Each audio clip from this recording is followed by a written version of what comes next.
Recording in progress.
Right.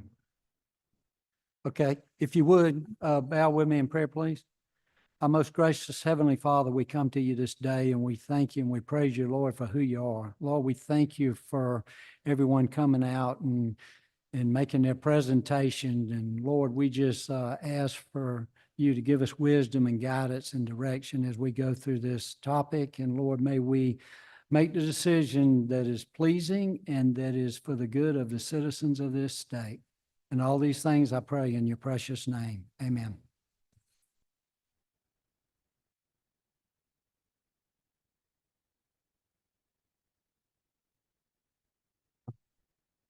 Professor, if you would like to come up, this is a professor with the Georgia State University College of Law. So thank you for being here. Thank you so much for having me. For Chairman Gaines, when he gets here, and for the honored committee, I really appreciate the opportunity to be here to explain the current litigation against the FDA related to the vaping industry and electronic nicotine delivery devices. To briefly introduce myself, my name is Anjali Deshmukh, and I'm a health law scholar at Georgia State University College of Law. And I focus on FDA regulations, pricing, and policies related to pharmaceutical products, drugs, medical devices, and the like. I graduated from Stanford Law School and was a life science litigator prior to joining the Legal Academy. In addition, I am a board-certified pediatrician. I graduated from Vanderbilt School of Medicine and completed my pediatric residency at Stanford Lucile Packard Children's Hospital. And I've practiced pediatrics for about a decade. Please note, my views are my own, and I do not represent my employers or any organization. Further, I'm here to provide background information related to my area of expertise. I'm not here to endorse or oppose any proposed legislation or regulation related to vaping products. Second, I want to reiterate that unfortunately, I need to leave close to 1:45. As I think people have mentioned, I have a classroom full of law students waiting for me, and I believe it's generally frowned upon if the professor is late. So again, I apologize for not being able to answer additional questions. If you have additional questions, please follow up with me by email, or I'm happy to come back at another time to follow up. So with that, let me jump in. I'm here to talk about FDA's role in regulation of e-cigarettes and tobacco products. And this is a complicated story. It honestly stretches back decades. The full story stretches back to before the United States was founded in many ways. But don't worry, I'm not going to start there. I'm going to walk you through the last few years of litigation. But the big takeaway that I want you to remember is that tobacco is a lucrative industry, and federal regulations are constantly being challenged. The FDA was charged with regulating tobacco products in 2009. And while FDA is a powerful agency, it's also a single agency with limits. It has limited resources, limited budget, limited staff, and so much more. They are subject to the requirements of administrative law, and FDA has faced significant litigation over its regulation of vaping products. They've won a number of cases, but not all of them. And there will be a Supreme Court decision on this issue in the 2024 term. So as I'm talking about federal regulation, I also want you to remember an important principle: federalism. States have traditionally held police powers around health and safety of citizens, and historically, states have played a very important complementary role to federal regulation. While I'm explaining federal regulation, please know it doesn't preclude complementary state actions, and I'm happy to provide concrete examples of dual regulation between states and the FDA in other areas. So let's start in 2009. Congress enacted the Family Smoking Prevention and Tobacco Control Act, which empowered the FDA to regulate tobacco. Congress stated the Tobacco Control Act was meant to, and I quote, ensure that the FDA had the authority to address issues of particular concern to public health officials. especially the use of tobacco by young people and dependence on tobacco. Another purpose was to provide new and flexible enforcement authority to ensure that there is an effective oversight of the tobacco industry's efforts to develop, introduce, and promote less harmful products.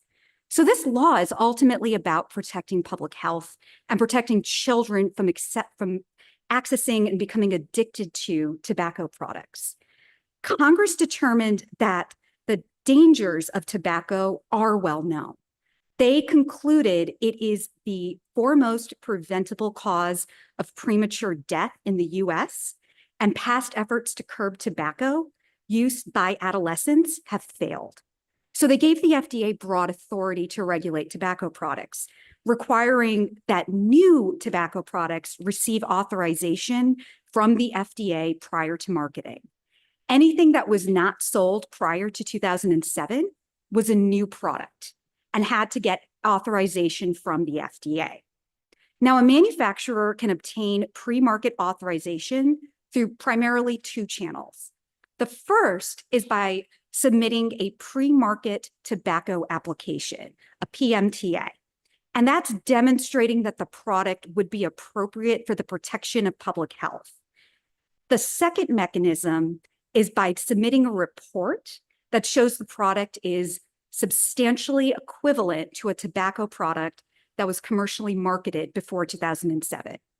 Now, because these ENDS technology are relatively young, meaning that there are really just a few products on the market before February 2007, ENDS products and e-liquids are effectively required to submit the pre-market tobacco product application, again known as the PMTAs.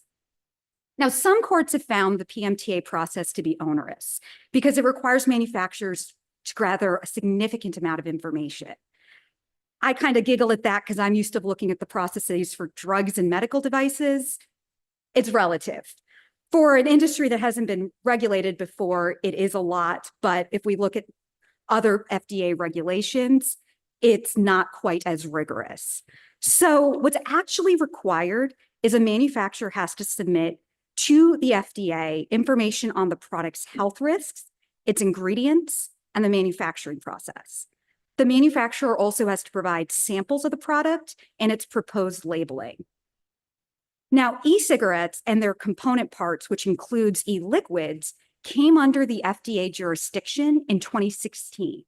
In May, FDA deemed these products to be subject to the Tobacco Control Act.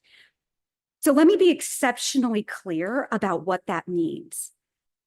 With that deeming, FDA is required by Congress to deny a PMTA unless the e-cigarette manufacturers shows that the product would be appropriate for the protection of public health.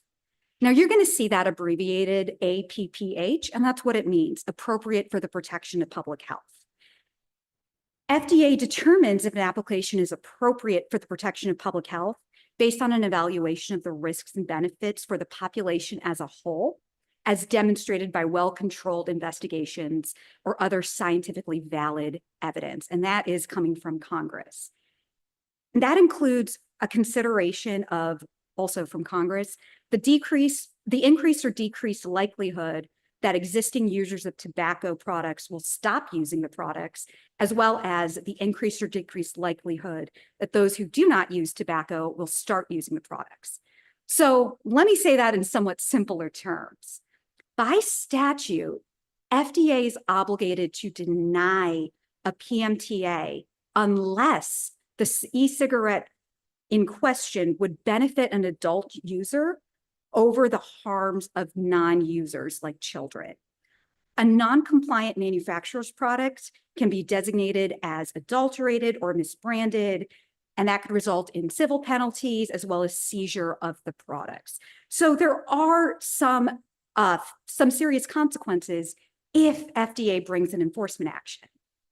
FDA is limited in its ability to bring enforcement actions because, like I said, it's a single agency with limited resources.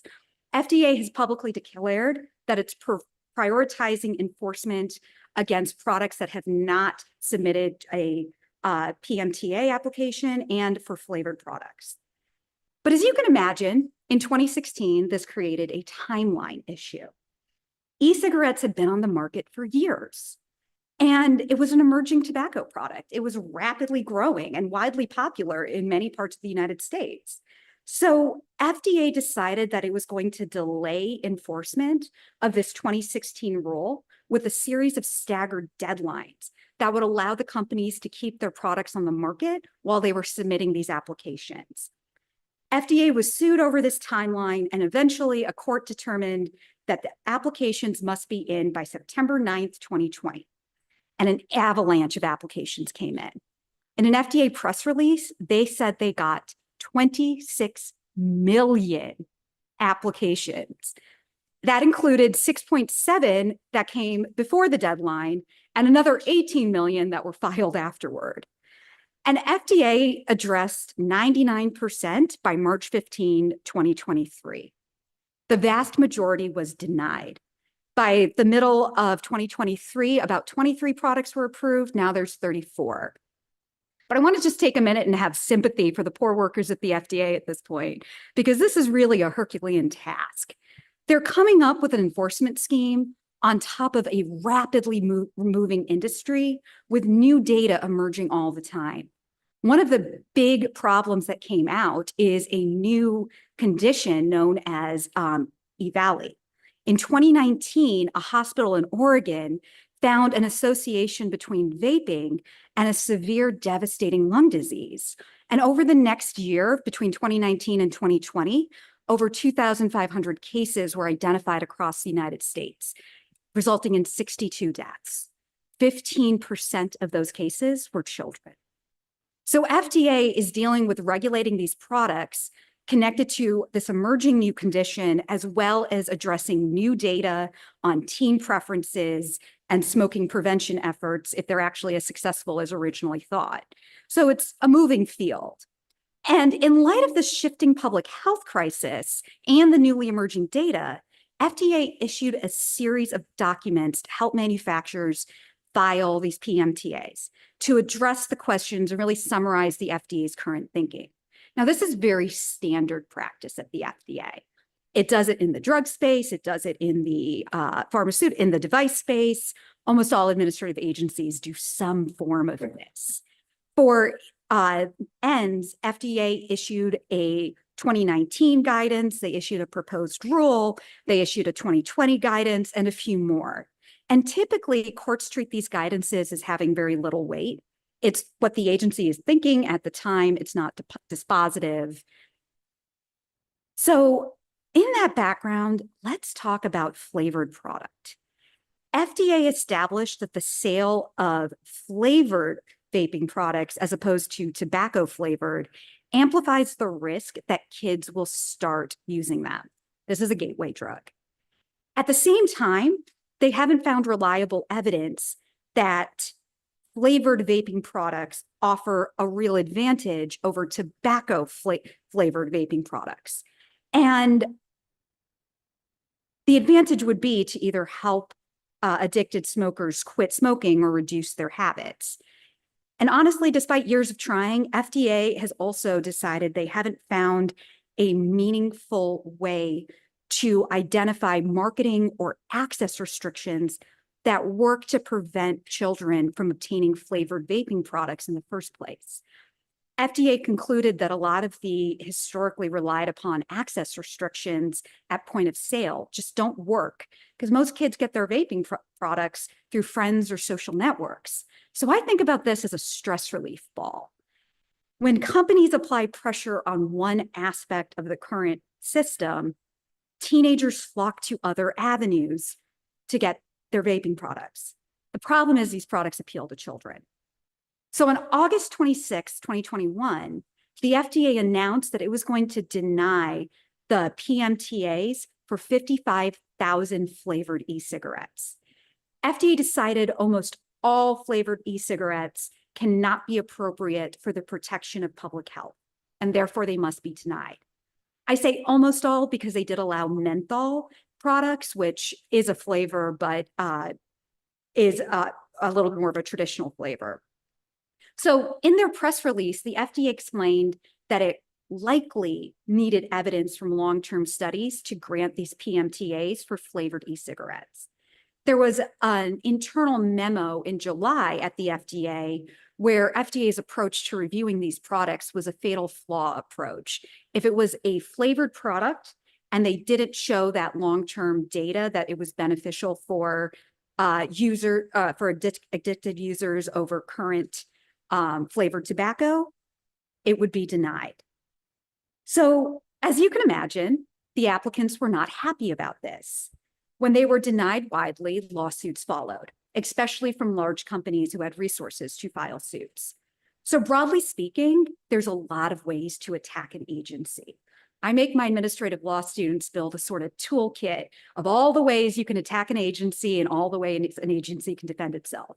Don't worry, I won't make you do that today. All of the lawsuits came from all over the United States, and they attacked similar but slightly different issues. And they came in waves. The first wave tried to challenge the 2016 deeming clause to say it was not within FDA's authority. There was a number of cases, but the one I would want to highlight was the Fifth Circuit case, Big Time Vapes versus FDA. This is a 2020 case. The company tried to argue that the Tobacco Control Act did not properly delegate authority to the FDA. Now, I'm going to say, as an admin law nerd myself, this is a fun argument. A lot of commentators thought a non-delegation case would appeal to various members of the Fifth Circuit and the Supreme Court. There's actually been a non-delegation case at the Fifth Circuit related to another case, but putting aside all of that, reading the tea leaves, the judicial opinions here, the Fifth Circuit summarily dismissed the non-delegation argument under the Tobacco Control Act. Congress had used really strong language in the bill that, in their mind, clearly granted the FDA authority. And honestly, Congress's strong language isn't really surprising given the history of this. The Clinton administration tried to regulate tobacco, and in a landmark Supreme Court case in 2000, FDA's authority to regulate tobacco at that point was heavily questioned and demanded that Congress speak in very clear language.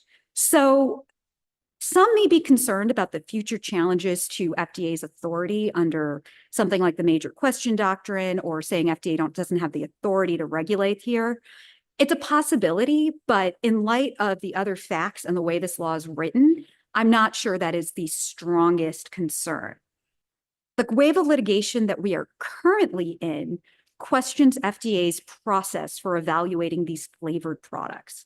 Now, most of these cases, the opinions have come out between 2022 and 2024. So this wave of litigation is far from over. A consistent idea was that the regulated parties didn't have enough notice of what was required prior to FDA's statement.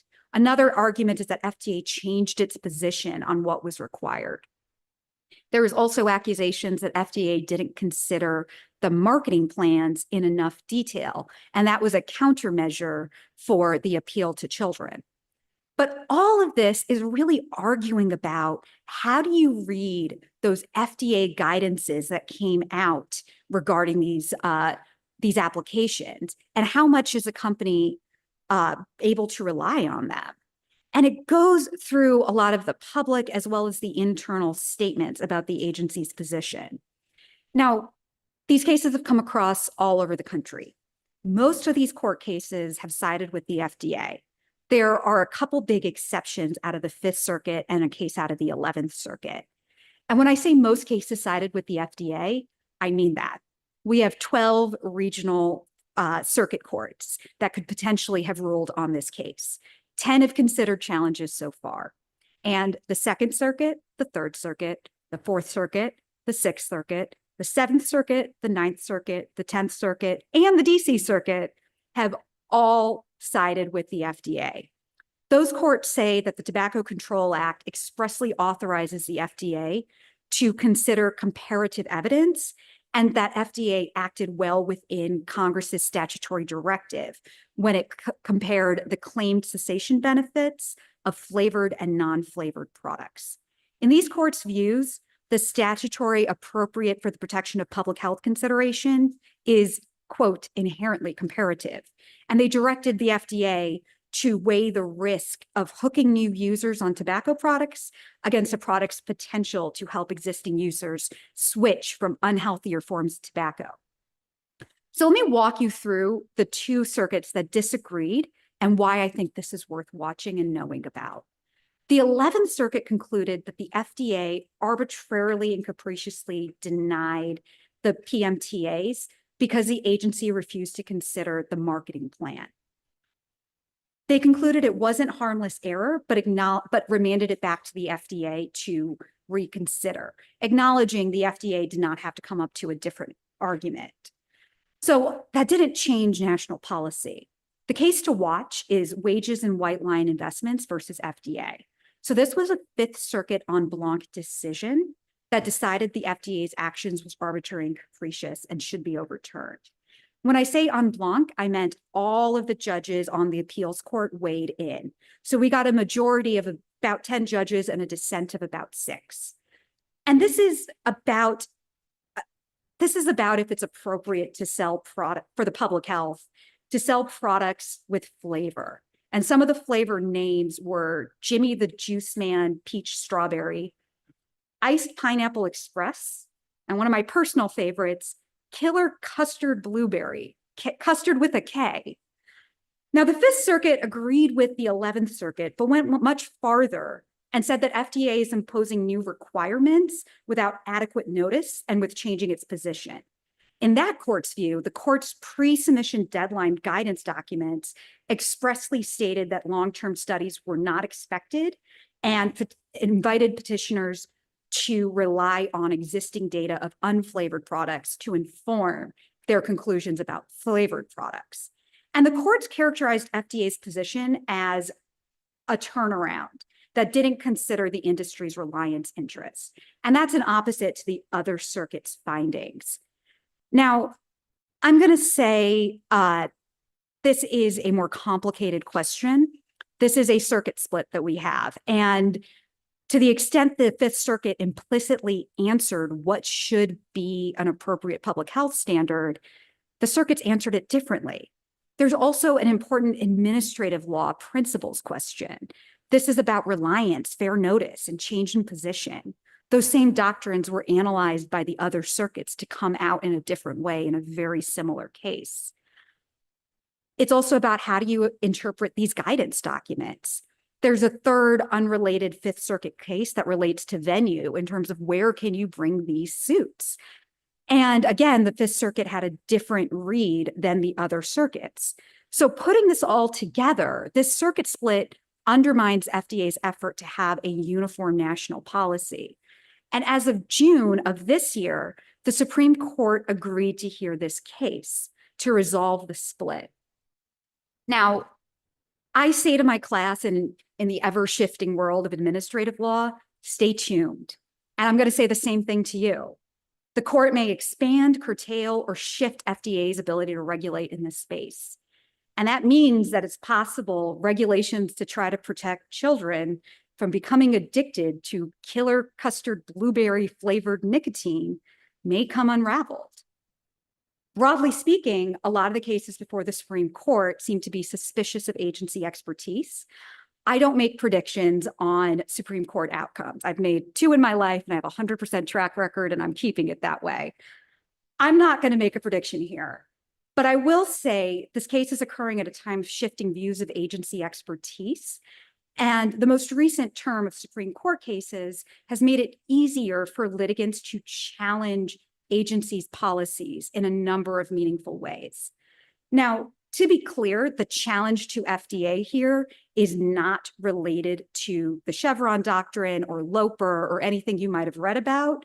It's a different legal argument, but that's not to say we may not see Chevron Loper challenges in the next wave of litigation. I think that is the one thing I can say as a confident prediction. FDA is going to face more challenges here. There's well-funded economic interests on both sides of this issue. And in a lot of ways, challenges to agency action are becoming easier. So This is and will remain an expensive, messy, highly litigated area. Now, I'm going to wrap up, but I want to just leave 2 points with you. First, I want you to know that the FDA is also empowered to impose additional rules by regulation, such as minimum age restrictions and mandatory health warnings. In December 2019, the FDA created a minimum age to purchase tobacco products of 21 years old that applies nationally. Second, I've mentioned that about 34 products are approved from 3 manufacturers. All of this is publicly available in a searchable database on FDA's website, and I'm happy to provide you the link if that would be helpful. Now, I'm happy to take a few questions before I get to class, but I also want to just say why I am scrambling to be here before class. This is a really important issue. So putting on my pediatrician hat for a second, we know e-cigarettes are the most common tobacco product that are used by children. And there's substantial risks associated with children trying electronic cigarettes. We know nicotine is highly addictive, and we know the adolescent brain is vulnerable to the rewarding effects of nicotine. We also know that in addition to nicotine, most e-cigarettes contain and emit numerous toxic substances. Congress has done extensive fact-finding on this. They concluded that virtually all new tobacco users under the minimum legal age to purchase such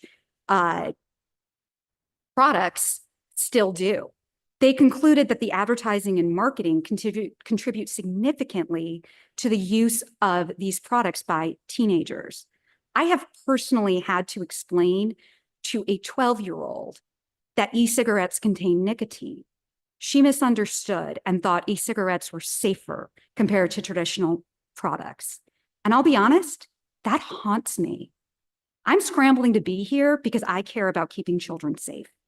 I don't think anyone in the vaping industry wants to hurt children. That includes our next speaker who works in that industry. I didn't speak to him about this, but I'm pretty sure he does not want to sell his products to children or promote nicotine addiction to children. The focus of e-cigarettes has been and should be assisting those who are already addicted, not creating a whole new group of youth becoming addicted. I also know one more thing. As a study committee, you are making incredibly impactful decisions in this area. I know the state of Georgia is committed to protecting the health and safety of children in Georgia. And I ask that as you consider the path forward, that you be crystal clear that Georgia stands with protecting children. Effective policy measures are essential to controlling the tobacco epidemic and protecting children's health. And that includes the sale of nicotine delivery systems to children that should be prohibited on the federal level, as well as prohibited in state and local regulations. So thank you again, and I am happy to take any questions. Well, thank you for being here, and my apologies for being late. I think you'll find when you head to class, traffic is bad in Atlanta, so I apologize.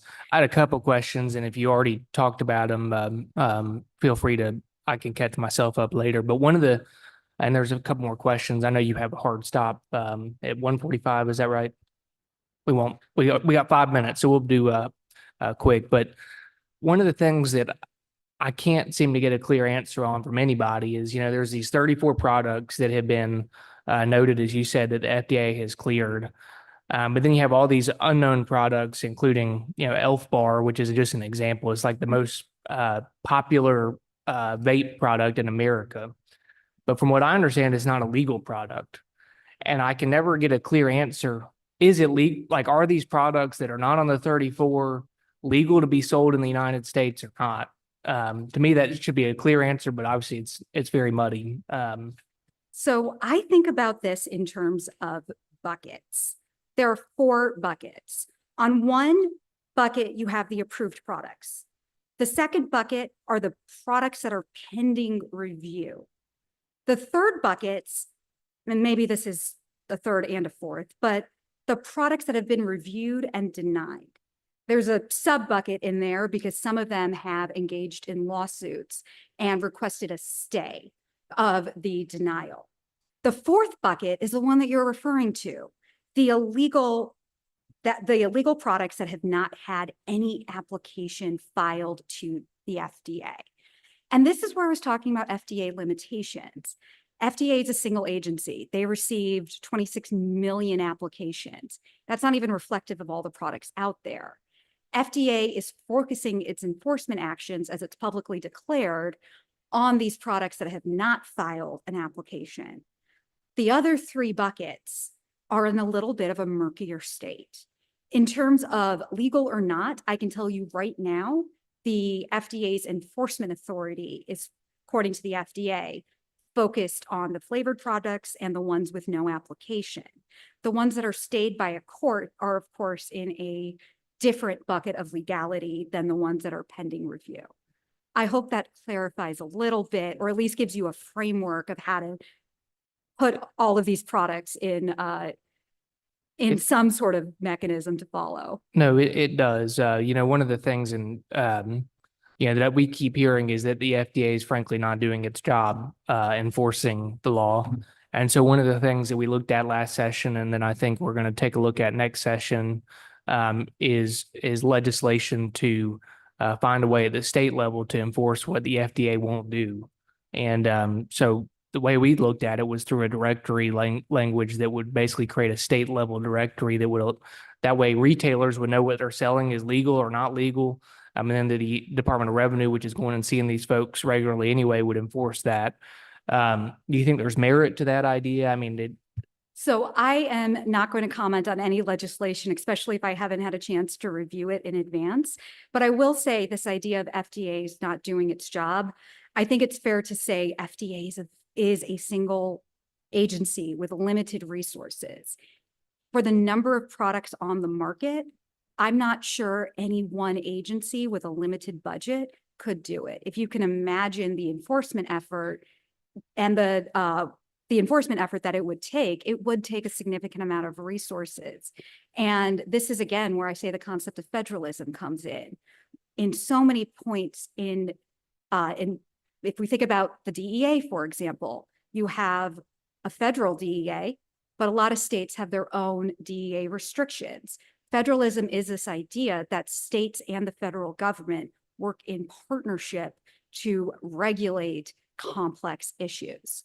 Now, like I said, I'm not going to comment on any particular bill, but there is a role in states and local government to keep flavored tobacco out of the hands of children. And this will be my last question. There were a couple other questions, but one of the things, and I thought it was a great bill because I sponsored it, so I'm biased. But one of the arguments we kind of kept hearing against the bill, and that I'm trying to wrap my head around, is that we kept hearing there is all this litigation across the country, and certainly you've outlined some of that today. How do we craft state level legislation at a time where this litigation, and one of my thoughts was this litigation could go on for years and years and years. So we can't wait years and years and years. But how, I guess that's something I'm trying to think about in my head is how do you craft this at the time where there is so much litigation ongoing and making sure we do it right? Well, I will definitely agree with you that this litigation has the potential to go on for a long time, whether it's on this issue or the next FDA action or the next. I think litigation around tobacco has been going on for a number of decades already. And I think your instinct that we may see future litigation is correct. I know we will see a Supreme Court opinion in this term because they have already accepted the case. But what that looks like and how that's going to impact FDA regulation is yet to be determined. So same thing I say to my students, stay tuned. Well, I know I've asked several questions. I know you have to go I probably would be about. happy to follow up afterward or to come back to another hearing if you. That'd be great. Thank you so much for having me. It's been an absolute pleasure. Thank you. You've been fantastic. So we really appreciate it, Professor, and tell your students hello and good luck getting to class. So thank you so much. We will move on to Lee Beckman, who is on Zoom with the Georgia Ports Authority. Do we have him ready to go? Yes, sir. Yes, sir. Yep. Can you hear me, Lee? I can hear you. I can hear you. All right, we can hear you and look forward to your comments. And thanks for joining us by Zoom. You're in Savannah? I am in Savannah, and I do appreciate the opportunity to speak to you guys. Can you hear me okay? We can hear you good. Okay, good. You know, I am going to speak to, I understand that there's been some questions about jurisdiction, state jurisdiction on, securing the supply chain with some of these products, these vape products. Hopefully you guys can see my screen now. Yes, sir, we can. And so I want to really speak to that and the jurisdictions that we have here at the Port Authority, working together to secure the supply chain and make sure that nothing gets through our facilities and into the interior of the country that is illegal or otherwise not not appropriate. Before I start, though, I do want to make sure everyone knows where we are located. We do have two deep water facilities in Savannah and in Brunswick. We have an inland barge terminal in Bainbridge, Georgia. And we also have an inland rail facility in Chatsworth. We have one under construction in Gainesville and one planned in West Central Georgia. We also have a partnership with one of our rail partners in CSX in Eastern North Carolina. And I'll talk a little bit about why that's important in a second.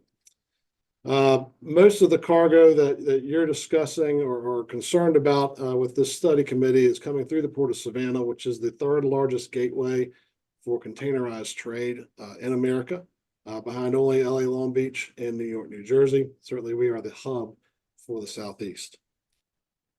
As you can see, we're also the fastest growing port over the past 20 years or so, with the Port of Houston gaining on us very quickly, but they're starting from a much smaller perspective. So Savannah and the Southeast, as you guys know, is growing very quickly, and you can see that evidence with the two ports serving the Southeast growing faster than everywhere else. This slide actually focuses on rail access, but I think what I really want y'all to see on this is how Georgia and Savannah is centrally located in the Southeast. We are actually the westernmost port on the East Coast, which gives us greater entrance into the eastern third of the United States, where 70% of the U.S. population resides. We can get Lee, yes, sir? We're not seeing the slides move. I don't know if that's Oh, how about now? Is that a new slide? there we go. Okay. Yes, sir. So as I was saying, our geography, leads a lot to, or provides a lot of access inland into primary markets. We can get from Savannah to as far away as Chicago in 3 days, Dallas in 3 days, and of course, Atlanta and much of the Southeast overnight. When we look at how cargo moves and how we secure and harden the supply chain, it's important for us to know about the federal jurisdictions that we have on our terminal, which were created by the Maritime Security Act of 2002. In 2002, Congress passed into law this legislation, which kind of sets the jurisdictions and who is in charge of what on our supply chain. So when you're looking at the port, I know many of you guys have been to our facility here. U.S. Coast Guard is in charge of overall port security and monitoring what we have in terms of plans for our security of our facility, but also, the vessel safety and looking at the people who are coming in and out of our country on these ships. Customs is primarily in charge of cargo enforcement. They're overseeing anything that's coming in on or off of those ships and making sure that it is secure according to either our laws or laws that where it's intending to go. They do the search for a lot of the other federal agencies, including the U.S. Department of Agriculture, FDA, ICE, and the federal government. You throw three letters together, it's an agency. We actually don't cover a lot of that cargo. We don't have jurisdiction over that cargo, but we certainly work with the Customs Department or Customs Border Protection folks, as well as the U.S. Coast Guard, to make sure that our security is up to snuff and that we're able to move our cargo efficiently and effectively. You'll see a number of other federal agencies in there that do have other focuses on our facility. Now, when you look at what our assigned duties are, according to this federal legislation, our job is to maintain order on the facility, limit access in and out of the facility. In fact, there's a 100% identification check for every person coming into or out of the facility. I don't know if you can see on my screen, but every person who comes onto our terminal has to have or be escorted by someone with the federal TWIC card. TWIC stands for Transportation Workers Identification Credential, and that they are coming onto the facility with a legitimate business need. We're also boarding vessels alongside Coast Guard for any potential security issues, and we are second in command and assist them whenever they need additional manpower. We have additional duties. Our state or our GPA police officers are state officers. We have about 160 post-certified police officers on our staff, and we have an additional about 50 non-post certified security officers as well. They do things like monitor cameras, check IDs at the gates, helping the post-certified officers complete their duties as necessary. Also, most recently, you guys in the General Assembly afforded our officers the opportunity to serve with a concurrent jurisdiction of up to 1 mile off of our facility. And that's primarily to assist local police departments with traffic control that is a result of cargo coming in and out of our terminals. One thing that is very unique about the Port of Savannah and the Georgia Ports Authority is that we are a terminal owner and operator. Many ports across the country are what is known as landlord lease facilities, meaning that they own the property, but they lease the operations out to a third party. With the Georgia Ports Authority, however, we own the facility and we are in charge of operating the terminal. We have a very large terminal here in Savannah. In fact, it's the largest single container terminal in the Western Hemisphere. Right now, we have a facility that Customs and Border Protection leases from us. It's 150,000 square feet. We are in the process of building a new facility for them, which will double their available capacity to 300,000 square feet. Customs will tell you that we have the best relationship from a port perspective with them than any other port in the nation. We are one of 2 port facilities in the nation that has a customer service center.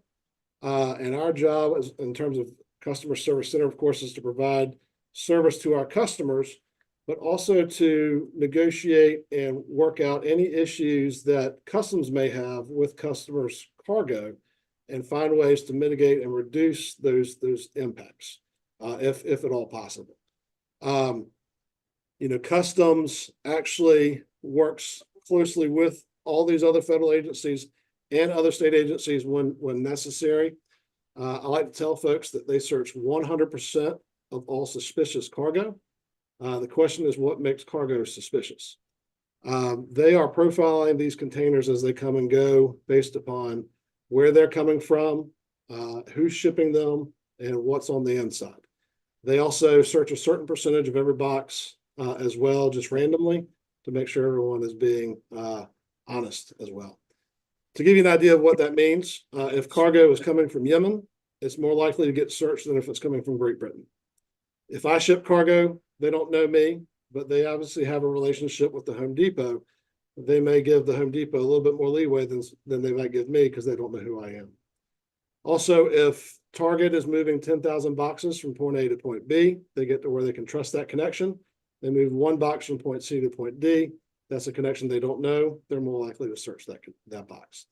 So they're looking at a number of things. If they have some concerns about, t-shirts having 100% Egyptian cotton, they have a lab here that they can test those products to make sure they are indeed what they say they are. So they have a very, very robust organization and one that is constantly evolving as new challenges and new concerns come up. So I do believe that's about everything that y'all might, or I figure y'all might have a question about, but I would be more than happy to answer any questions from you guys if I've missed something. Well, thank you, Lee. We really appreciate it. Does any members of the committee have any questions?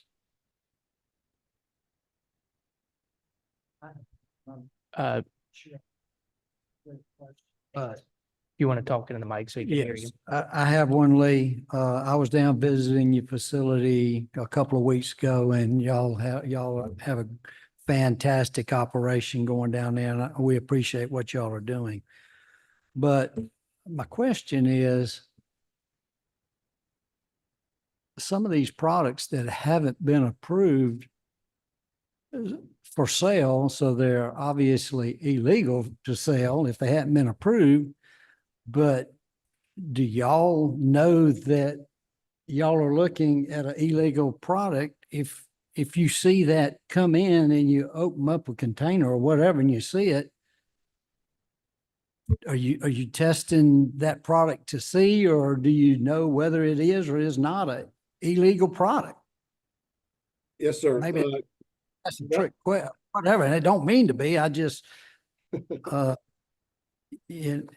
not saying that it's slipping through. You may be looking at it, but do you know it's legal or illegal? I mean, Sure thing. The customs agents that work here do an amazing job of making sure that nothing gets through that's not supposed to get through. They are very thorough. I have myself seen products that were trademark violations that look just like they're a real thing, and they were able to suss out that they were not, in fact, the real thing.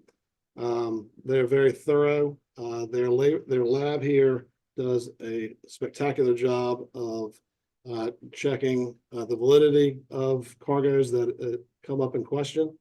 And knowing what I know about the facilities and knowing what I know about their operations down here, they are very, very thorough. And I would put them up against anybody to be able to check what is and what is not appropriate or legal to come through our nation's facilities. Now, So this kind of follow up, and this may be a dumb question, but so who is doing the inspection, and what's the relationship, I guess, between customs and what y'all are doing? so when it And comes to sorry, Yes, sir. this goes back to the first committee meeting we had. It was fascinating. Some of the illegal vapes that we saw coming in from China in particular, they were literally in flashlights. Looked like if you open up the box, it looked like a box of flashlights, but inside the flashlights was tons of vapes, and they were illegally bringing them into the country. How does the inspection on something like that work? Is that, I guess that's kind of, is a follow up to Gary's question. Yes, sir. They have a number of resources available to them. One of them is a VACUS unit. It's a vehicle and cargo inspection system. It's an X-ray machine that can see through these boxes and give you a picture similar to what you would see scanning your bag at the airport. But it's inside of a container, of course. When they are moving these boxes through that machine, if it's supposed to be a bunch of furniture and it shows up looking like a bunch of cans, they're going to pull that to their warehouse and strip that box out and do a manual search of everything that's on the inside. They have obviously a large network throughout the nation to see trends and where people are hiding different things. So if they, done something like hide vapes in a flashlight in San Francisco, Savannah's going to know about it immediately and know that, hey, be on the lookout for this kind of stuff. Certainly, they have a large list of regular importers into our nation, and when there is one that is unfamiliar, they're going to put more scrutiny on that importer as well. For those legitimate importers, they have an incentive to secure their cargo and make sure that what they are moving inside their boxes is what it's supposed to be. Otherwise, they're going to be having more scrutiny placed on them, which means that their boxes are going to be slower, which means they're going to make less money. So there is an incentive, particularly for those larger customers, to make sure that they're doing what's right. There's a federal program that many of our port users are engaged in. It's called CTPAT, which stands for the Customs Trade Partnership Against Terrorism. And it is a program that allows these shippers to put more or open up more of their information to customs so that customs can see what's coming through a little bit more clearly, and it helps them move their cargo a little bit faster as well. So it sets you at a higher standard than what is required by, what's the minimum standard by the feds. So they do a pretty phenomenal job of checking these things again, and they're very, very thorough. Any other questions?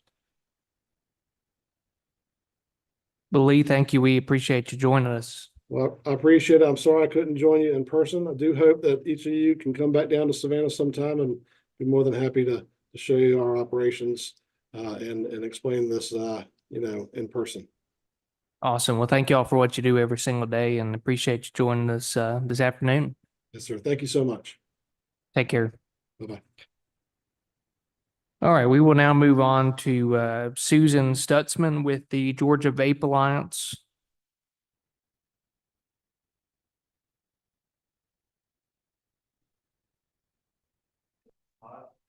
Sure.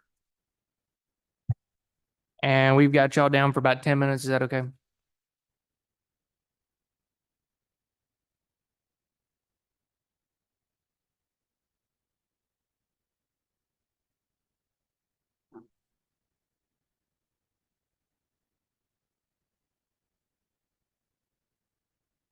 Good afternoon, Chairman Gaines and committee members, and thank you for allowing me to speak today. Some of you know me already. However, those who do not, as I was introduced, I am Susan Stutzman, board member of GVA, the Georgia Vape Alliance, a shop owner in Paulding County since 2012, a wife and mom to 2 teenagers. I've been in this industry for a long time and have spoken at several of these committee meetings, yet I still get nervous. However, I'm very passionate about what I do, which gives me the courage to keep speaking. I want to start off by sharing some things that I have learned just by speaking to my teenagers and their friends. My first question is, where do the teenagers purchase these vape products? They all tell me the exact gas station and convenience stores that will sell to the minors. It's so mind-boggling, first and foremost, as a mom, yet secondly, as a vape shop owner. I take it personally because it gives me a bad reputation. Then they tell me vape shops are the hardest to purchase from. Means we're doing our job. I also have 2 letters from being secret shopped saying congratulations for protecting our youth and by IDing somebody that tried to come in and purchase under 21. The other way is their straw purchases, which is going to be older friends or siblings. Not much I can do about that. It's going to happen. However, just wanted to give you some insight on how underage kids are getting vape products. Secondly, I want to share a personal story on how vaping helped my husband quit smoking and finally quit vaping altogether. I share this to emphasize the point to step down on nicotine. He was a pack-a-day smoker. He quit smoking.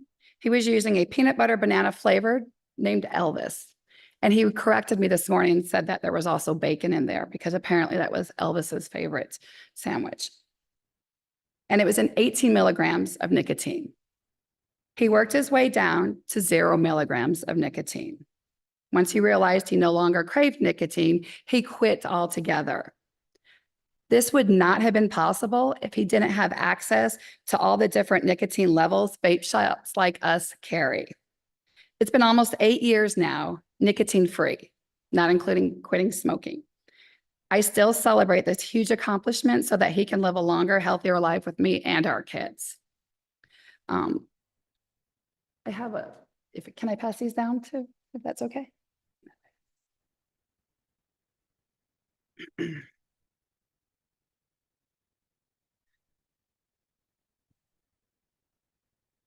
First thing I wanted you to be aware, which I'm sure as of September 5th of 2024, FDA news released that youth e-cigarette use is at its lower level in a decade. The number of middle school and high school students who currently vape has dropped by 70% from over 5.3 million to 1.63 million. So exciting. The next list is from the FDA's website of the 34 products that are approved. I have a copy of it with the arrows showing you the companies that are approved. The first one being Logic Technology. It's acquired by JTI Japan Tobacco Incorporation. Enjoy LLC. It's a parent organization to Altria, which Altria is an American corporation and one of the world's largest producers and manufacturers of tobacco and cigarettes. And the third is the R.J. Reynolds Vapor Company, parent organization, the Reynolds American, which is another American tobacco company, the second largest tobacco company here in the United States.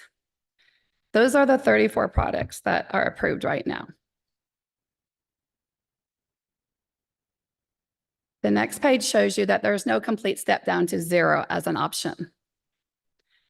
I pulled some of the 34 products there and highlighted you the percentage of nicotine.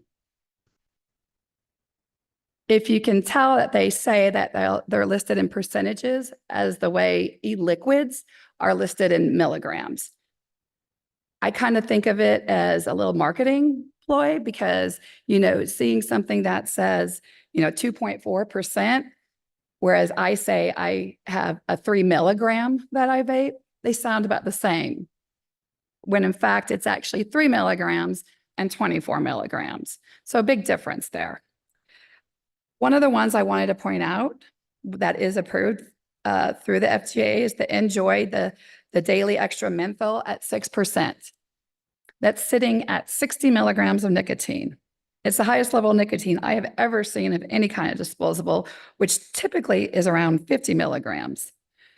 It's over 20 times the amount of nicotine as our most popular open system e-liquid. I put a little diagram there just to show the 6% equals 60 milligrams, 4.5, 1.5.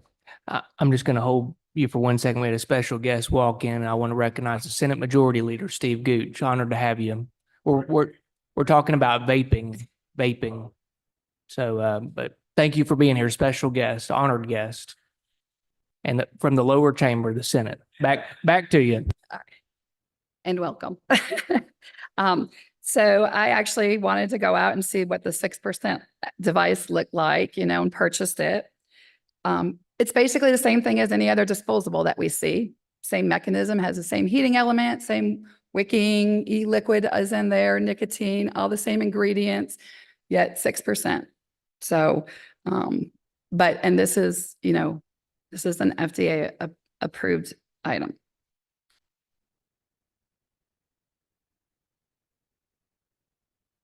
The biggest accomplishment I think that a registry is going to achieve is to put businesses like my 2 shops out of business.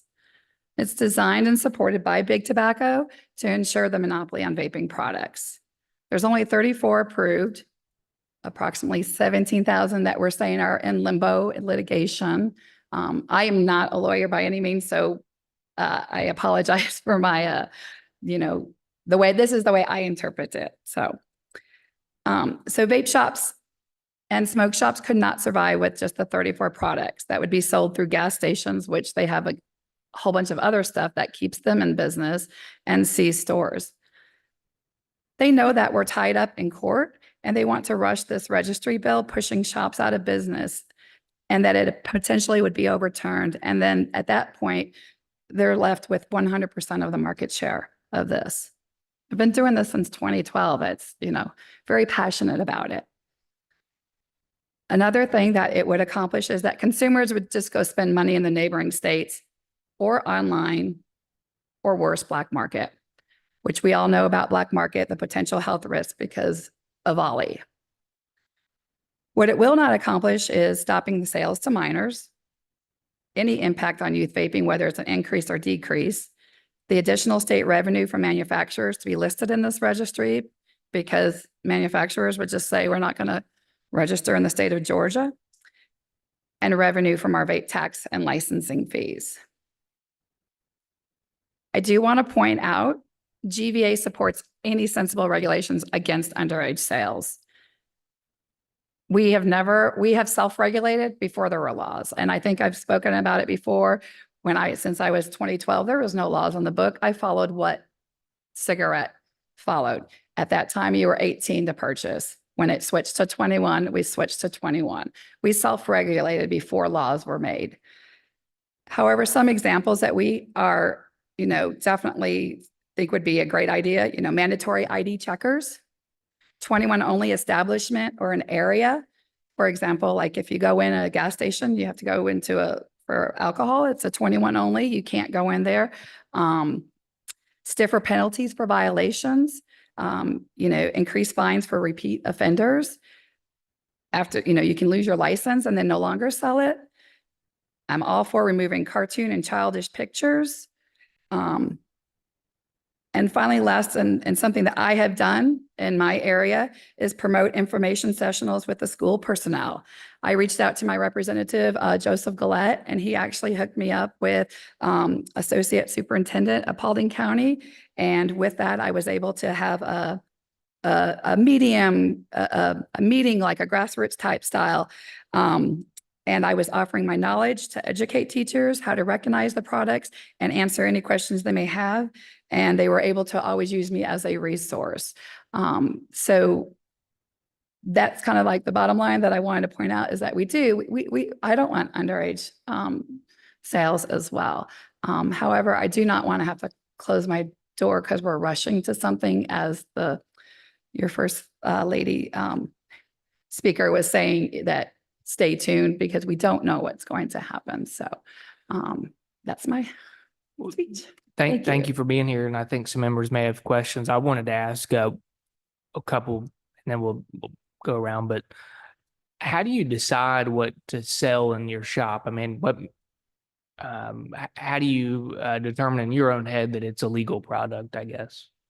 How do I determine if it's an illegal product? Or legal, either way. I mean, I have a bookmark of everything, for the FDA's website that has everything. I know all the products, well, I don't know all of them because that are in litigate. Yes, what's the word? MDO'd. Yeah, MDO'd or whatnot.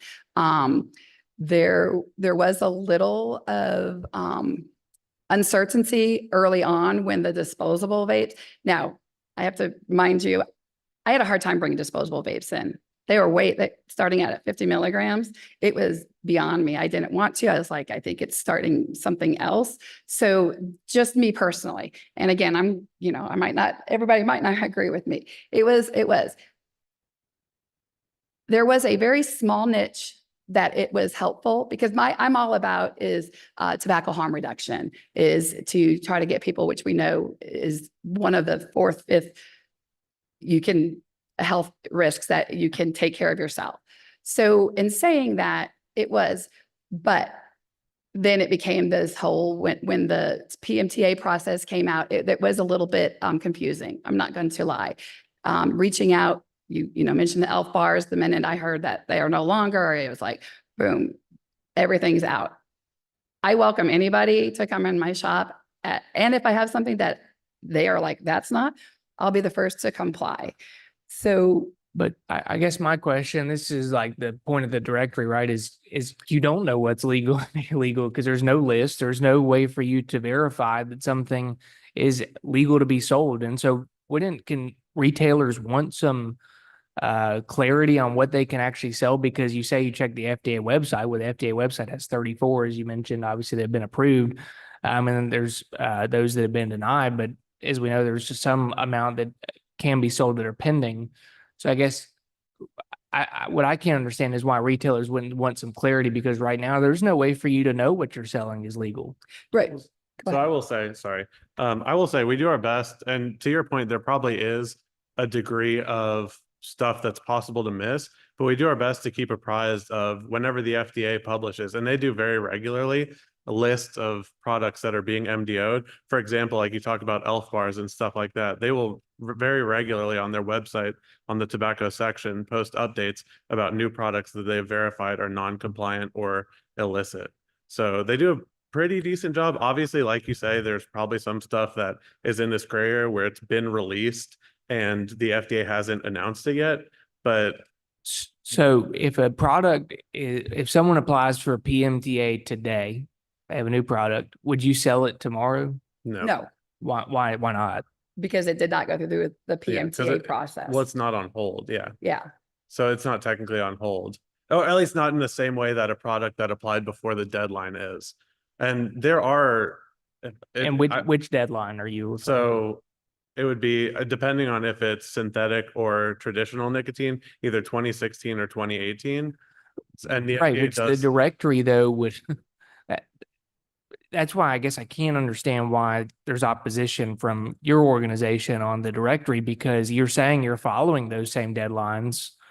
And that's what the directory would create. I mean, that's what we're trying to avoid, is someone coming in and applying for a PMTA today and you selling it tomorrow. yeah. So I would say that is true, but there are oftentimes other things added to these registries that can cause issues where there might be an FDA compliant product that is not allowed to be sold in the States because of certain things. So it might be financial restrictions where you have something that's a $250 cost per product, where it sounds reasonable at the start, but then you consider, especially for stores like ours, the products we carry, like Susan was saying, they have a lot of step down. So there might be 5 SKUs with one flavor, and each of those would be an individual product. So then that's $1,250. And then you multiply that by a few different flavors, and then that exponentially grows and grows to the point where, as the kind of business model we have, where we want to have those step down processes, we're sort of facing, I don't want to say it's an undue burden, but it's very heavily skewed towards us, whereas the big tobacco companies, like Susan pointed out, they have these little devices. They come in one nicotine level. It's an extremely high nicotine level, and that's all they sell. And I do think that's something we need to make sure in any legislation that, that, you know, on the fee side, that it applies equally and is fair, to anyone. I know there were some other questions from committee members. Representative Hughley. Thank you, Mr. Chairman. Thank you all for your presentation. Can you explain to me what the business model looks like when you decide to go into the vape shop business? I guess the thing that I don't understand is we didn't have cigarette shops before. So what does the business model look like that you look at when you determine to go into this business? You mean presently now, right now, or I think back back when? in the day. when we Okay, started. so Yeah. I'm going to start off, I started off as a roll your own tobacco shop. I was a former smoker. And at that time, I don't know if it would have been 2012, there were these machines, you could go into a gas station and you could put your tobacco in and the tubes would come out. And it was much cheaper than what we called manufactured cigarettes. There was a highway transportation bill. That's when I started learning about these bills that was thrown in there, that I, as a shop owner, could no longer do that because there was going to be I was a manufacturer. So there was going to be a manufacturing tax on that. I had just opened up and I had a 3-year lease. I was like, what am I going to do here? So after 2 years of researching that business, I had started to see these little tiny, and from California vaporable things. And I thought, nobody's going to do this and whatnot. Did a lot of research, and that's what I had to do. I had a 3-year lease I had to figure out. And then I ended up quitting smoking because of a vapor device. And I was like, oh, okay, wow. And then I first started off with selling the roll your own tobacco supplies. So as far as we had a sort of similar story. I mean, oftentimes, at least I know nowadays, it seems like, especially everywhere, there's a smoke shop on every corner. It seems like it's almost a government subsidized industry where people are just like somehow collecting boatloads of money, which I just completely don't understand. But back in the day, oftentimes it was smaller situations like Susan mentioned, where you have someone who tries the product. And mind you, this was early 2012, 2013, 2014, when the, mass market products like that didn't exist, or were at least a lot worse. People try it and they're like, oh my God, this is amazing. But they weren't available in the vast majority of areas. It was a lot smaller industry at the time, and you couldn't find them at gas stations or anything like that. So people, they tried it, they were passionate about it, and then they went out into their community and opened up a store. Granted, like I said, it was a lot smaller. There was a lot less going on, so you had to do some searching, and there were less distributors, but you'd often meet with manufacturers at trade shows and things like that, and network that way, and then to sell the products. Most of it is stuff we order online. Oftentimes, especially with the liquids. Back in the day, I think they did have some that were made overseas, but the general market consensus was they were really bad. So the vast majority of liquids, at least that I know of, and that we sell on our shelves, are all made in the US at labs that you could go to. I mean, I've been to several of the labs. They're ISO 7 certified, and you have to wear the whole getup just to get in where they're mixing the liquids. And most of the places, like I said, you can visit yourself. So I hope that answered your question. That's fine. Other questions, Representative Washburn? Thank you, Mr. Chairman. I have a couple of questions. When you sell, and thank you for being here, I'm learning a lot about this business. I've never vaped. I did smoke Marlboro Reds when I was a young man, and haven't in a long time. But I'm curious, when you sell the non-FDA approved product, is that a lot less expensive for you to buy at the wholesale level than the FDA approved product? In other words, do you make more money selling the non-approved? No.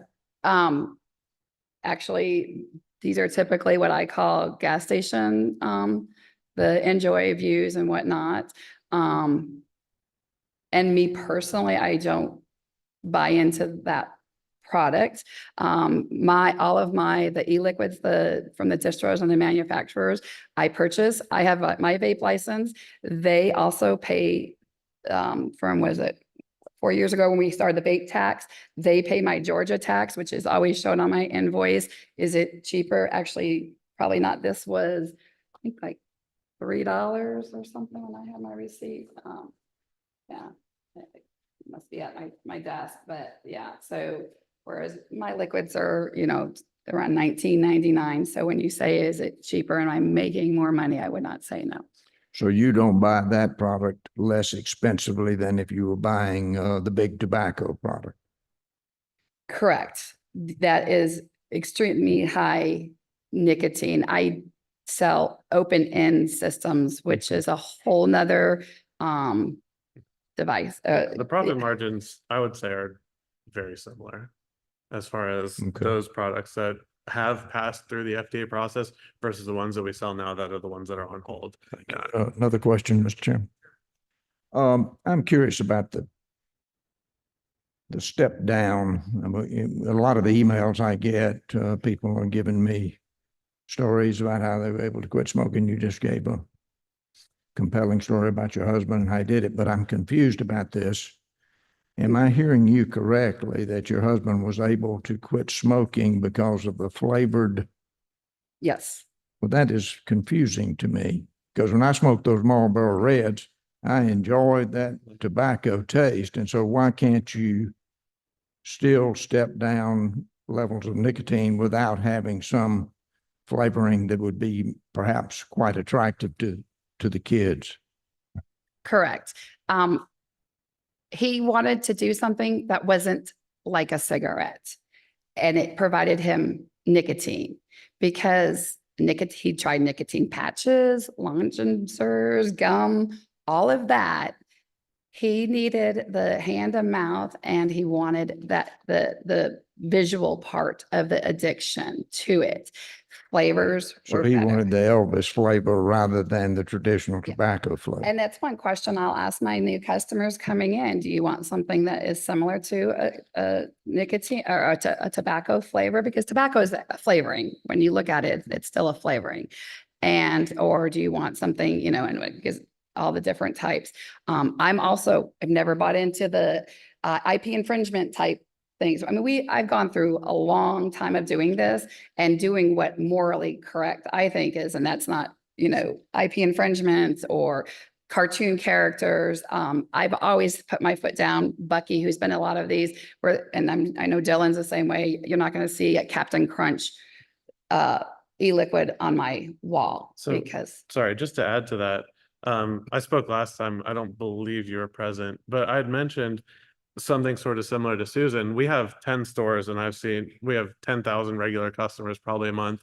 And I've maybe seen 50,000 people just myself through the store, which not to say that's anything scientific or significant, but just from my personal perspective, similar to what Susan said, oftentimes when someone comes in, we're going through the process and we don't make any health claims as this will help you quit smoking.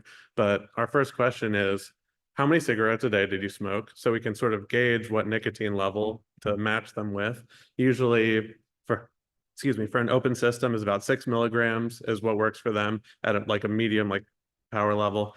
And then the second question is do you want something tobacco flavored or non-tobacco flavored? And the vast majority of the time, like Susan said, is non-tobacco flavored. Now, my experience with people is that they want something as far away from tobacco flavor because hitting the vape that tastes like tobacco just makes them want the high nicotine. There's like a different rush of nicotine because you're at a lower nicotine level compared to a really high nicotine level. And then obviously there's all the other chemicals that go into a cigarette. That tobacco just makes them want. It's like, I guess I would say a non-alcoholic beer for an alcoholic. It makes them want the alcohol, right? So separating it and giving them something that tastes really good where they're still getting the nicotine allows them to sort of set it to the side. Now, like you said, there are definitely, I'd say around 10 to 15%. I would probably say even lower, but conservatively, there are a certain percentage of people who want something that tastes, like you said, Marlboro Red, we have a flavor, American Patriots, dead on Marlboro Red, that's all they want. And those people, ride or die, will stick with that flavor till the end of time, right? But then obviously the people who tend to do fruit flavors, they might switch around with fruit flavors. So hopefully that helps out. Was not able to be at our last meeting All good. because of a conflict. So thanks for sharing that with me. Thank you, Mr. Chairman. Absolutely. And we have one more question from Representative Maynard. And while she asked that, I want to ask one other question. But we are running Yeah, sorry. overtime. No, y'all been, it's not your fault. Y'all been doing great and appreciate you taking a few questions. Of course. One of the things that you had mentioned, I think both last week and today, was that there has been a change from where it used to be you weren't selling a whole lot of the disposable products, but now it is a significant portion. Would you mind, I don't know if you have the information, Susan, but in your stores, what percentage of your sales are the disposable products now? ooh, it is, I almost want to say 50-50. And based off of that, when I talk to my customers, they're paying for convenience. And it bothers me. And I also have a little diagram showing them with an open pod system that they can get the same thing that they're getting from the disposable that goes into a whole other thing. It throws away land goes into landfills and things like that. That they could, and it's cheaper by putting their own liquid in there and using it several times before the coil burns. And because in a device like this, if you could refill it and put e-liquid in there, the device would still work. You just can't because the coil would still work. So It's a trend though, that is going because people are paying for convenience, and higher nicotine. So, which is another thing that I'm trying to also encourage on the people who are still working on their disposable PMTAs and whatnot, that path. Have that step down, have the, the 50 go down to 24, go down to 18 and whatnot. Because that's my thing that I talk to my customers about is it's the only industry I know that I get excited that we lose a customer because they are no longer going to shop for me. And you would say that that's been a significant change. So now you're at 50-50. It wasn't 50-50 a few years ago. Correct. Okay. Representative Maynard, last question. Thank you. Thank you for the report that you gave us. I did look up the morbidity and mortality report that you quoted. Within that report, one of the things it talked about was the ELF brand and all of the other different brands that the FDA has concerns about. And so thank you for saying in your business, you try to look at what those brands are and you're not putting them on your shelves. I think one of the things that concerns me is although you are being an outstanding business citizen, there are many people that are not. You've testified that these vape shops are popping up on every corner. All of those vape shop owners are not being as diligent as you are. So now we have a mass group of vape shop owners that potentially are not being as diligent as you, putting children at risk. So my two questions for you, that's just a little background. My two questions for you. You mentioned that since you can dictate these levels of nicotine, this is an addiction, right? And oftentimes when you're dealing with addictions, and the previous professor called it a gateway drug. So one of my concerns is if we have this gateway drug and we have non-therapists, non-physicians dictating nicotine levels to adults, how safe is that, right? And the other question I have for you is, you also mentioned, I know I'm asking like several questions at once, but you mentioned you have thousands of customers, 10,000 customers. Between all of our stores. And so it's a big business, which is probably why so many are popping up on every corner. So how do you tell a person like me that used to work at CDC and provided the data for these morbidity and mortality reports? How do you tell a person like me that the business outweighs the health risk that come with it? So I would say a couple things. And I did just send Brian, he gave me his business card last week. I sent him a whole document of the sources I used for what I spoke about and what Jake had spoken about last week. First things first, as far as the health, like what you're talking about, is the FDA has acknowledged that while it is not risk-free, obviously, vaping is safer than cigarettes. And that was something sort of to Representative Hughley's point about the public health costs that I believe she had asked Jake, is I agree that if there is a discrepancy, say vaping is theoretically, random numbers, say vaping is 50% healthier than smoking, but there's, a certain proportion of the cost that comes from vaping where it's not made up by that 50% safer, then I think, yeah, there's probably a reason to implement some kind of tax or something like that, which we're obviously not opposed to. We pay the 7% excise tax, and it seems to do well for the state. But additionally, I did send him a bunch of information about how flavors help adults quit smoking. It was a study of, I believe, 69,000 people, 82% said that they use flavors to quit smoking. Compare that to children who say 89%, I believe, use flavors. So there is a small discrepancy there, obviously, but I think the general consensus is that people like flavored things, not necessarily that either adults or children, slightly children in particular, I guess. But there are a bunch of studies similar to that I think would benefit, you'd benefit looking at, especially one the prior doctor had mentioned EVALI, e-cigarette or vapor associated lung injury, where there were, I don't think she was correct, I'm not a doctor, but it was 68 people who died instead of 62. But the research that was done on that, they took lung fluid samples from 51 people and tested it to find vitamin E acetate, which was used to cut illegal THC products. It was used to basically, take a certain amount of THC product and dilute it out to put into cartridges or whatever they might put it into. That product was found in 48 out of 51 of the samples they had. So about 96%. And then as for people who were tested, 82% said they used THC products. So you can look at, and I linked that data to Brian as well. It's on the CDC website, and that was self-reported. So overwhelmingly, I would say that, there were probably kids who didn't want to admit they were using THC, who said, "Oh, I was just using nicotine, not THC," to their parents. So you can look at that yourself as well. I don't know. Was there anything I missed there? Oh, you talked about business. I forget what the And we're gonna question have to move on here in a second, but if there's one Yeah, other, thank you. Cool. Yeah. And Gary had one quick question. I don't mean to be way off on this, but where does the illegal THC come from? I mean, are there shops that's got the back room that are selling that? I mean, with these shops popping up on every single corner, and they are in our community. I'm Yeah. sure they Yeah. are everywhere, but So back in the day, I believe what the consensus was is there was like a brand, quote unquote, called Dr. Dank or something like, or Dank Vape, I Dank think Vape. it was. And what people are doing is they were buying off Alibaba these cartridges and a matching box that had this brand on it, and they would take it to their house and fill it up with product and sell it as if it were a legitimate product just on the streets.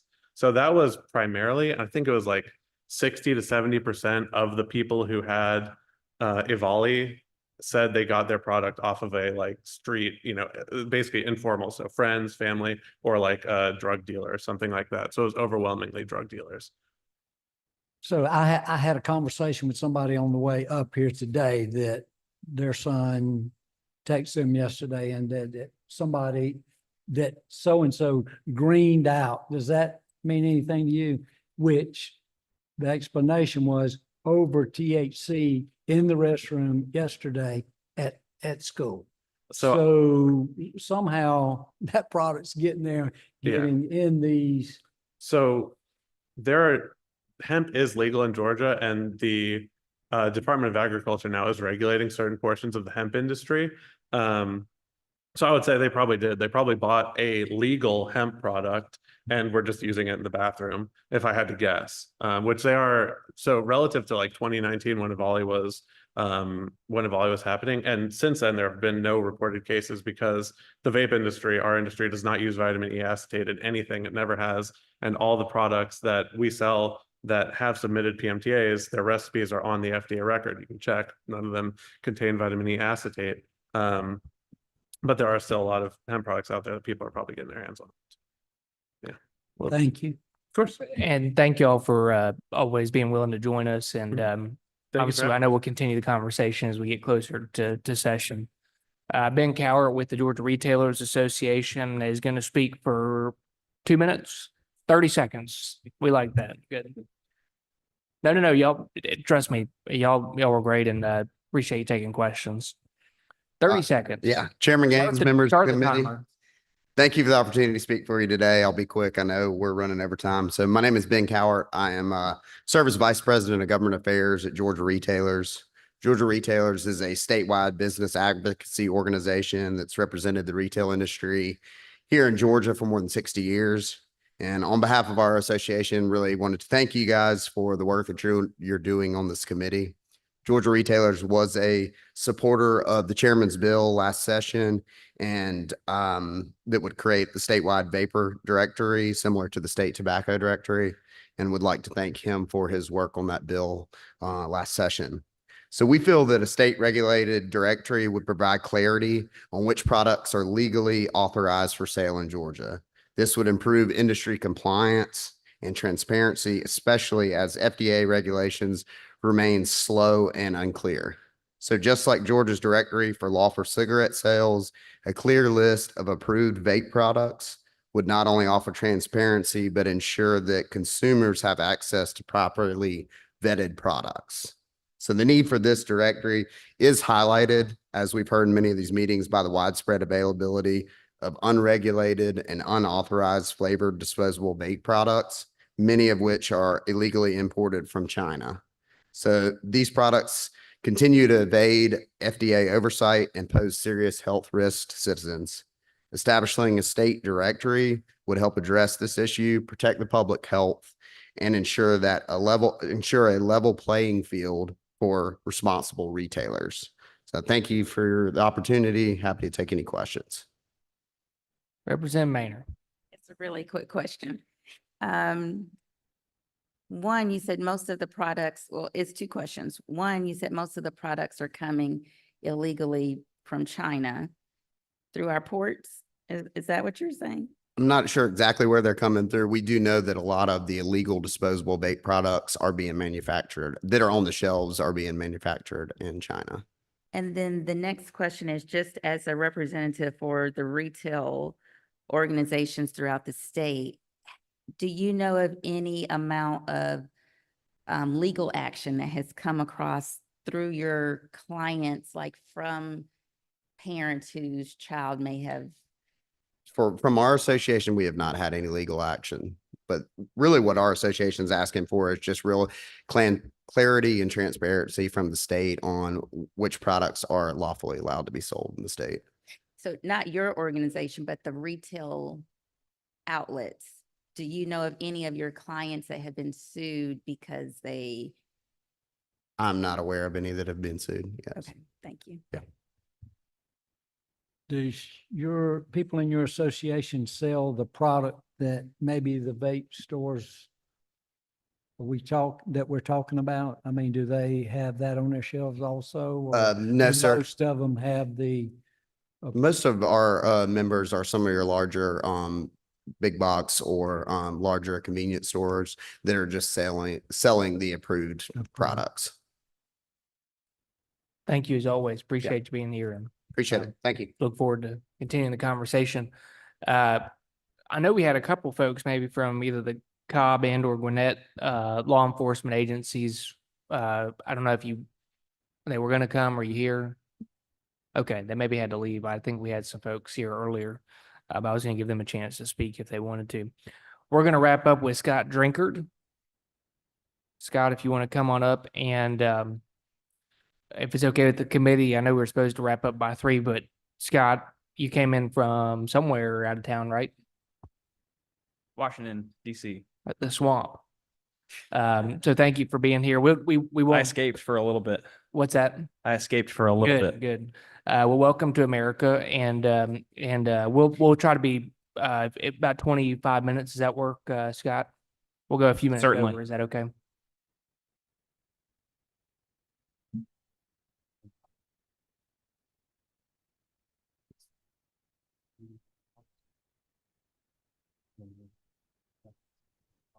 Just get We're this trying to queued up get, real quick. Perfect. There we go. Good. All right. Thank you, Scott.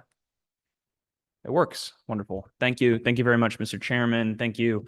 And good afternoon, members of the committee. My name is Scott Drinkard. I'm a director of public policy at Altria. We are the parent company of Enjoy LLC, which is an e-vapor company that's headquartered in Richmond, Virginia. I'm happy to speak today on the illicit e-vapor market problem, particularly in Georgia, and really appreciative of the deep dive that this kind of session allows. I'm going to talk about really 3 things today. First is the scale of the problem and how it's changed in the last couple of years. The second is federal policy and actions that have happened at the federal level, and then also some of the gaps that have been left unaddressed that states are starting to pick up the slack on. And then the third one is what Georgia can do to address the e-vapor illicit market. So let's first talk about the size of the problem. It's getting worse each day. And in fact, since legislation was considered in the regular session, we've seen the illicit market for Chinese disposable vapes continue to grow. Here I have a graph over time of adult vapor user counts from 2020 until today. And as you can see, the largest and growing component of what adult vapors are consuming is disposables, which are almost always illicit products and are almost always products manufactured in China by the China tobacco monopoly, which is part and parcel of the Chinese Communist Party. Sorry to interrupt. So the cartridge, is that, are those the products that have been approved, or those the 34, or where do the 34 that have been approved fall in here? Yeah, I'm definitely going to get there. But great question. You're correct. There are the pods products. All that cartridge means is that the battery is separatable from the liquid component. But that's where on this chart, the 34 legal ones, or the FDA approved, would fall under cartridge. Yes, they'd be in those blue lines as well. But And then I none of also them, have none of them would fall under the disposable. category. there are a few disposable products actually which are manufactured by us, which are in a sort of they're in a smaller format. They don't have a really sizable market share though. But those are the only disposables that I know of. There are some that are interacting with the FDA process, but the vast majority of what's making up the disposable marketplace is illicit Chinese manufactured products. interrupt, Great that question was- though. That is a really good question. So let's dive into that a little bit more. Why exactly are these products illegal? Well, there's a couple of key reasons. In general, what's going on with the Chinese manufactured illicit products is that they're not interacting in any way with the FDA's regulatory process. So here are some key dates where the FDA has asserted itself and either made rules or actions, or in one case, actually Congress stepping in and making a law. In 2016, as the professor pointed out earlier today, e-vapor products were brought into the FDA's purview. And at that time, the FDA froze the marketplace and said, products that are on market are okay and need to start preparing their PMTA applications, but no new products can be introduced during this time. Illicit manufacturers at that time introduced new products. And then in 2020, PMTA applications were finally due. And so lawful actors turned in their PMTA applications, and illicit manufacturers did not turn in PMTA applications, and then continued to introduce new products. And then in 2022, there was an issue where manufacturers started using synthetic nicotine, which the FDA said that they did not have the authority to regulate because it was not derived from tobacco. Congress stepped in 2022 and banned all of those products, and said, no, you can't market those products unless and until you receive a marketing granted order from the FDA. And this is really important because the FDA has authority over all aspects of a tobacco product's life. They have authority over the manufacturing, the marketing, and then the enforcement. So these products, which are manufactured in China, for example, are not subject to FDA facilities inspection over there, and they also have not complied with any kind of ingredients disclosure. So we don't know what is in these products. And we also don't know what kind of conditions they're being made in. And increasingly, these products are not being properly declared at Customs and Border Protection. So that means that they're being smuggled into the border by intentionally falsifying documents, meaning they are also sidestepping tariffs and any other kind of declarations that are due at import. This is a view of how the products get into the United States, which is sort of shocking for its sophistication. This could look like any just-in-time delivery service of any regular legal product that you might buy on Amazon, in terms of how much volume is moving through it, the fact that it is diversified across air cargo, across containers, and then it is moved by legitimate retailers, or rather legitimate logistics companies once it gets into the United States. But the point that I want to make here is that FDA is starting to address this issue, and in recent months has even stood up a task force to look at the problem at the border. but they really do need help from states. It's estimated that about 3% of what's shipped to the United States by container is actually physically inspected. And so if Chinese manufacturers can get the product through Customs and Border Protection, it's basically home free. That's the part at which FDA and CBP are screening, but even in the best case, they cannot screen all products. We heard earlier today that sometimes the products are misdeclared or hidden in flashlights or something else to try and avoid that physical inspection so it never actually happens. So I know that this problem is an issue nationwide, but I also have learned that it's an issue in Georgia. If you have not been sort of on a market walk, I would recommend it. I got off the plane yesterday and was able to purchase a product that I know to be illicit very, very easily. This is a product called Geek Bar. It's one of the newest ones that we've been seeing, and it's subject to an FDA warning letter. It's made by, well, I have a board here actually of the company that makes it. It is made by iMiracle Shenzhen Technology, which is the same company that makes the rather infamous Elf Bar. One of the things that we've seen from the Chinese manufacturers that are attempting to sidestep the law is they are constantly changing the brand names of the products that they are selling. They're also changing the names of their subsidiaries. So while iMiracle Shenzhen is the parent company, they launched a few subsidiaries. This one is called Kizatech. And actually, there's a picture right here of their facility that's in a state-owned enterprises development zone. So when I say that these products are being manufactured by the China tobacco monopoly, they really are part and parcel with the CCP, and they're being sold in really, really large quantities. And once they enter the United States, they're sort of in the more legitimate retail and wholesale environment. And it's hard unless you have a state enforcement activity to be able to get them off of shelves. So the frustrating thing about this to me is that while this product was sold to me by a retailer that is disregarding FDA regulation, the people that are really losing out are the Georgia businesses that are trying their best to comply with federal law. And so any kind of attempt to clean this marketplace up really is to their benefit, the people that are currently being wronged by this system of smuggled goods.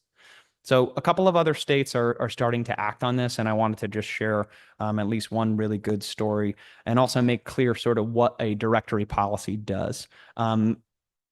The way that 11 states have looked at this, and the way that of 11 states that have passed laws that strengthen enforcement on e-vapor have looked at it, is to pass a law that provides a green list of products that can be sold, and any product that's not on that green list cannot be sold. Georgia already has something very similar for cigarettes on the books. There's a cigarette directory, and if you're not on the cigarette directory, you cannot be sold in the state of Georgia. This is very similar and not a reinvention of the wheel. We've talked a lot about different numbers today. One of the numbers that's been mentioned is the 34 products that are authorized for sale in the United States. Those would be included in the directory, but I also want to make clear that any product that's interacting with the regulatory system would also be authorized for sale, whether that product is pending at the FDA or whether that product is the subject of a court action and is being protected by the courts. Any product that's making a willful effort to engage with the regulatory system can still be sold in Georgia under what was considered in HB 1260 earlier this session. So Louisiana is the state that's farthest along in enacting this policy. Their directory was enacted or rather their directory, the list itself was published in November of last year. And we have some data in that strongly indicates that it's accomplishing its intended purpose. On the red line on the graph on the left, I have illicit vapor products. And then on the blue line on the graph on the left is products that are on the directory. And you can see how the magnitudes of these products changed as the policy went into effect. Now, we got a bonus from the sort of data analysis perspective in that this policy was turned on in November of 2023. And then actually it was paused briefly because there was litigation around the policy. There was a single subject rule court challenge. So there was a temporary restraining order, which the state eventually prevailed. But what we get from the data analysis perspective is you get to see the policy turn off and then turn on again. So there's sort of three observations here, which are marked with lines. So when the policy turns on and the directory is published, you can see that illicit vapor products in tracked channels in the state in Louisiana functionally go to 0. And then on the blue line, you can see the directory vapor products, regulated products, ones that are engaging with FDA regulation, go up right at that time. And then when the temporary restraining order gets put into effect and the policy is on pause, you can see that illicit vapor products sales go up almost instantaneously and directory products go down. And then the policy gets reinstated and the illicit products fall to 0 again, and directory sanctioned products are grow in quantity again. One of the concerns with this policy is that it could drive adult consumers back to cigarettes, which would be very problematic. From the data we have, that does not seem to be going on. On the right, in Louisiana, we have cigarette sales in blue, and then the balance of the 49 states in orange, so that you can see there's some seasonality in cigarette sales, so you have to look at them together. You can see that those lines are moving in trend with each other, even with the policy going into effect, out of effect, and then back into effect. So the policy is having its intended goal, which is to move consumers away from unregulated e-vapor products and into regulated e-vapor products, not moving consumers back into cigarettes. So in conclusion, this policy, the policy of an e-vapor directory, is one that's being implemented in more and more states. It enhances consumer safety and protection, promotes youth access prevention, and continues to provide choice for adults. And we can see that it actually works from the data in the state that's furthest along in implementing it. Thank you so much for your time. Happy to answer any questions. Might be interesting. I don't know if it's possible to do this, but usage among kids in Louisiana, if that is brought that down. I don't know if you have any information on that. The data lags a little bit, so we don't have because this policy went into place in November of 23. We don't yet have a state specific youth e-vapor data. We have national e-vapor data, which I think was mentioned earlier. The trend is going down on youth use of e-vapor, but we don't have a Louisiana specific statistic at this time. I will say that of the brands that are listed by youth in the National Youth Tobacco Survey, which was just put out either 2 or 3 weeks ago, the illicit products were the top 3 brands listed as being used by youth. So the illicit problem is very much a youth problem. Yeah, and I would assume it has a positive impact on lowering usage among kids, because it does seem like a lot of the disposable products that are illegal are geared towards kids. We saw in some of our testimony earlier that there were USB shaped vapes, milk carton shaped vapes, and basically the whole purpose was to allow kids to take it into school. So anyway, questions from the committee? Representative Maynor. Your slide, FDA regulation, just from a policy perspective, given that the FDA does have so much responsibility, I'm trying to regulate this, what kind of suggestions or which category do you think would be most appropriate for the state to try to take some of this responsibility away, if you will? Are we more prepared, in your opinion, to look at the manufacturing side, the marketing side, or the enforcement piece? I think the enforcement piece, but there's some things that under federal law the state cannot do, right? So there's some preemption that the Tobacco Control Act put forward and sort of reserve those powers only for the FDA to do. But on the enforcement, states have the authority to control what's on retail shelves in their state. And in this space, especially, we can see FDA taking some actions including civil monetary penalties against retailers. But there's hundreds of thousands of retailers in this country, and there's only so much that the FDA can do to sort of police at retail.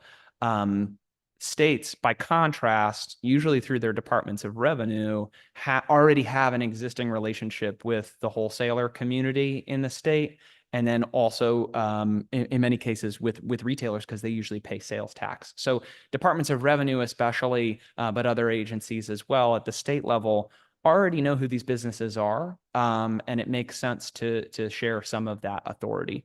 I think, though, the most important thing about the directory policy is that it relies on voluntary compliance. It provides a public list of what can be sold so that the ambiguity is taken away from the equation. One of the things that we've heard from retailers, wholesalers, really anybody in the space is it's not clear what's legal to be sold. This is the state saying, this is a list. If it's on the list, you may sell it. If it's not, you may not, which is, again, already how it's done in the cigarette marketplace. And I think I think Louisiana shows that it can work really well. Thank you. Representative Hughley. Thank you, Mr. Chairman. Thank you for your presentation. One of the things that we've heard from several speakers is that this type of regulation that we're looking at will create a black market. Can you speak to that? Well, there's already a black market. The market is 64% illicit today. And it's unfortunate that has happened. I think what's important is making sure that the directory has both the products that are authorized and also the ones that have done everything to comply with their regulatory process, but are just still waiting in line. And to the extent that they're submitting themselves to scientific review, those products should continue to be sold. In Louisiana, the directory has over 300 products that can be sold. And in Alabama, another state, there's a difference in the fee structure in those two states. There's about 1,300 products on Alabama's directory. So I think it's really important to protect adult consumer choice, the choices for adults, but also to make sure that the products that are being sold are vetted and regulated. Any final questions? Well, Scott, we really appreciate you being here, and thank you for your insight. That's all we have for today. In terms of a next meeting, I don't know if we will have another meeting. If we do, it'll be either in October or November. The committee will discuss, and we'll be talking with Brian. I want to thank Brian again for his work on this and see if we need a final meeting to wrap up recommendations and such. But I certainly have heard a lot of testimony. And the 3 meetings we've had, I think it's been pretty interesting. I think we realize how big of a challenge this is, both with the kids across our state and also with the illegal marketplace that we have. And so we're going to work on trying to address those challenges. And so the committee will be considering that. And again, I don't know for sure at this time whether we'll have a 4th meeting, but if anybody here or watching would like to speak to the committee, please reach out to us so we can determine whether we need a 4th hearing. But we are going to be taking that under consideration. But again, it won't be in the next few weeks. It'll be mid to late October or November would be our time frame. Does anybody on the committee have any final comments? Representative Maynor.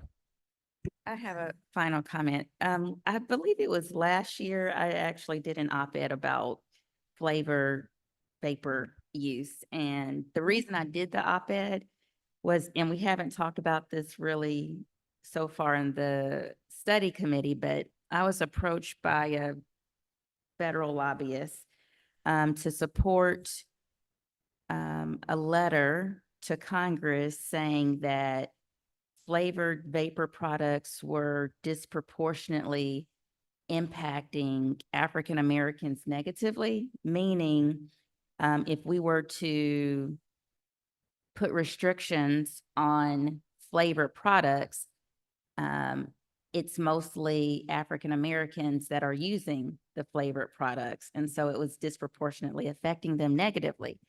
And so I did not agree with that statement, just, one being a healthcare provider, also working at CDC, the thought came of, okay, well, why would we, if it is mainly affecting African Americans, why wouldn't we want to save African Americans from getting lung cancer or being addicted to these nicotine products? So I would also like, if anyone out there in the public has an opinion about that, to come forward and prove me wrong.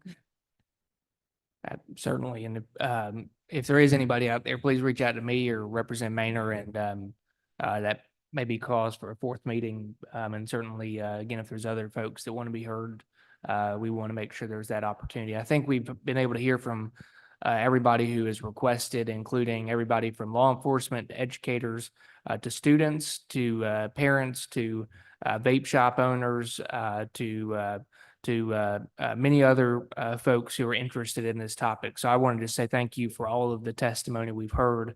And again, I will be in touch about if we have a fourth meeting, but thank you all for participating, and look forward to seeing everybody soon. This meeting is adjourned.